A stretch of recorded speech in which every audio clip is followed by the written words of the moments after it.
Hello guys, কালকে গেছিলাম বিশালগড় কীর্তনে, বিশালগড় সাব ডিভিশন বড় কীর্তন। তো গিয়া হঠাৎ করে মনে পড়লো দই ফুচকা খাইতাম। তো আমার জানি কেরে না ফুচকা দেখলো ওই জিব্বা দেখালি জল পরে, রস বাইরে জায়গা আবার রস কথা মনে পড়লো তো খাওয়ান লাগে। তাই আমি আর ছোট বাতিজার 2 প্লেট অর্ডার দিলাম। তারা দিয়েছে 5টা কইরা 80 টাকা রাখে। তো এই খাওয়ান লাগে তাই খাইলাম। তোমরাও দেখো ভিডিওটা। আর দই ফুচকা খাইতে কার কেমন লাগে সবাই কমেন্টে জানাইবা।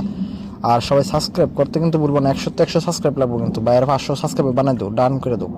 মোটামুটি রেডি গাইজ, মোটামুটি কিন্তু শেষে ফতে। আর আমার জিব্বা তো গাইজ কিতা করে জানো টেস্ট কোন সময় দিব আর কোন সময় মারমো। আর আমার লগের টাকা বাতিজাটা করে নাম বলে চমচম মালাইকারি, হুঞ্চ চমচম মালাইকারি।